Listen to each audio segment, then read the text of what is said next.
Hi, welcome back to Focal Point, AFR Talk, free-for-all Friday edition of Focal Point on the American Family Radio Talk Network. Want to again extend our gratitude to all of you that contributed to our fall share-a-thon, standing right now at $1.966 million. A chance the lines are still open for those that didn't have a chance to contribute to our fall share-a-thon. Folks can still call in and make a donation. We've got those that'll answer the phone and take those donations, and I lost track of the number. Maybe I can track that down. If you want to help push us over the $2 million mark, there's still an opportunity to get hold of someone who will help you process your commitment and process your donation this weekend. Almost 12,000 pledges, so that's 12,000 families represented, standing with AFA, willing to make a financial contribution because you recognize the importance of this ministry. You know, we're going to talk with Pat Vaughn at the bottom of the hour about the way the military is attacking the American Family Association. And we discovered that it's not just the military, but Pat Vaughn has found absolute convincing proof that this is coming from the Department of Justice and the FBI. In fact, the implication is that the military has taken its information from stuff that the Department of Justice under Eric Holder and the FBI are sending to them. So, you know, the military, they don't have occasion to go and research all of these things and look them all up. So they're going to trust the Department of Justice.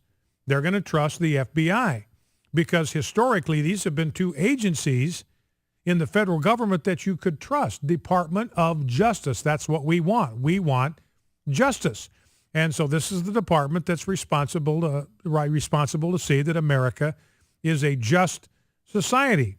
And historically, it's lived up to its charter. But now under this administration, for the last 5 years, it's become a tool of social re-engineering where disfavored groups are punished by the Department of Justice. The FBI is no longer an impartial agency of law enforcement now for the federal government. It, too, under Eric Holder, who's in charge ultimately of the FBI, it too is now pursuing a radical agenda of social reengineering. You know, and the simple illustration, I mentioned this before, but the proof that the Department of Justice is not impartial, they have a civil rights division that's responsible to protect us from voter fraud. And realize that this is central to a functioning republic. You've got to protect the integrity of the vote. There must be some means by which people can register to vote. There must be some means by which people who are registered to vote can be identified when they show up to vote, so that only those people that are registered to vote. People can't vote if they're not eligible to vote. People can't vote more than once. Dead people can't vote and all that. That's absolutely fundamental and foundational to a constitutional republic because the vote, the integrity of the vote, is the base of everything we do. The beauty of our system of government is that we get to choose our own leaders. We get to choose our own lawmakers. Now, the only way that can work is if there's real integrity in the electoral process. And Eric Holder made it very, very clear. Remember, we had that clear incident from 2008 where the Black Panthers were at a polling place in Philadelphia. They were dressed in combat fatigues. They had the dark sunglasses on. They were wearing military boots. They were swinging these batons in their hands, and they were intimidating white voters away from the polling place. And the Department of Justice under George Bush, this happened 2008, while Bush was still president. You know, Barack Obama didn't take office until January.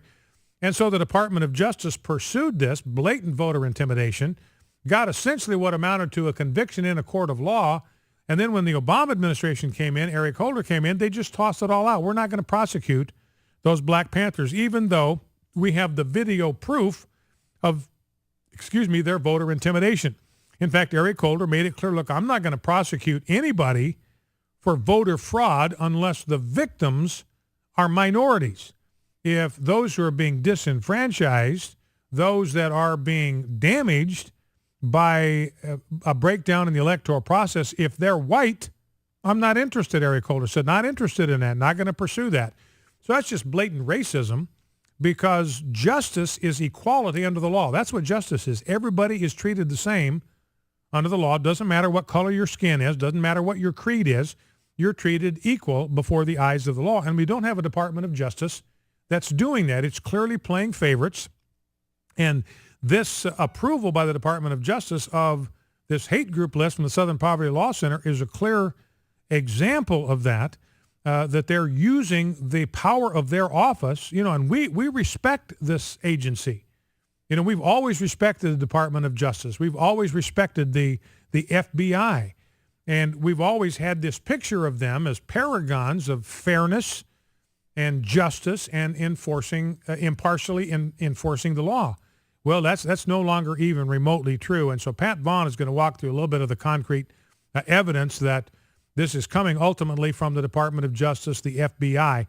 So we'll get into that at the bottom of the hour. Now, one of the things I want to touch on with you, there's a large debate in our culture right now about the direction of the Republican Party and how conservative it ought to be. And I'm looking at a piece from firstthings.com, very, very good piece by Ryan T. Anderson. And he is writing about a report that was released just yesterday by the American Principles Project. And this is very important for those of us in this listening audience to understand, because the meme out there, and this is true of moderate Republicans in name only, that are out there. We've even got Russell Moore, from the Southern Baptist Convention. He's saying, look, we got to tone down the rhetoric. The Republican elites they want to stay away from these hot button social issues, and we ought to accommodate that. We ought to just kind of pull back a little bit from this confrontation. Now, he's trying to walk that back today. We've got a couple of sound bites from an appearance he made on C-SPAN this morning where I actually came up in the conversation. We'll play those in a little bit. But you got a lot of people out there saying, look, the Republican cannot run on a conservative platform. It's a killer. If you run on a conservative platform, you will lose these elections. We have to gravitate to the center. We've got to keep producing candidates like John McCain and Mitt Romney, because that electorally has worked so well for us in the past. I mean, you start thinking about the way these people think and the calibration and whatever kind of formula they're using for electoral success. It's been a disaster. I mean, John McCain, Mitt Romney was from central casting.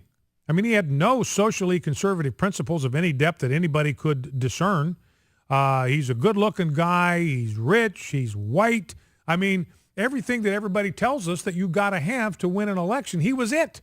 Got waxed by a guy that had no business being reelected. So it's clear, I think, to anybody that's not got some kind of bias or prejudice against social conservatism, it's very clear that this running moderate Republicans as an electoral strategy is a disaster.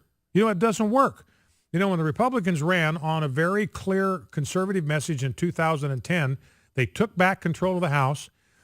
They won something like 700 seats in the state level, took control of 60% of the state legislatures and 60% of the governorships in running on a conservative platform, trying to stop socialism, trying to stop Obamacare. So the one time when they got energized and ran on a conservative platform, same thing happened in 2004. George Bush won the election in 2004 primarily because marriage was on the ballot in Ohio. And people turned out to vote for natural marriage, and they voted for George Bush while they were there, and that was responsible for his victory. So if you even just look, when the Republicans have run on a socially conservative platform or economically conservative platform, unapologetic, aggressive, assertive, they win elections. And this current formula from the scaredy cats like Karl Rove and the other GOP elites, they just have this distaste for social conservative values. They don't want to be bothered with it. It's just messy. And they get criticized and they get hammered by the Washington Post and ABC. These are all groups they want everybody these are the people they want to say wonderful things about them. They want to be liked by these people. And they know that if they advance socially conservative positions, they're going to get drilled by these people, and they don't like it. So they want to moderate their position, not out of principle, but out of simple cowardice. And that's what's led the Republican Party to two presidential defeats in a row is a cowardice on social conservatism.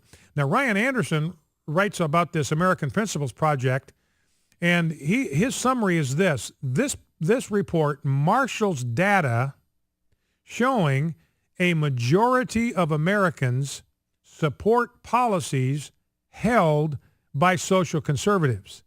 The report argues that a unified platform of social and economic conservatism is a winning electoral strategy, though conservatives need to greatly improve their messaging on economic policy and start messaging on social policy. So he admits, look, they haven't done a very good job defending economically conservative principles, and they haven't even tried when it comes to social policy. And that's part of the problem.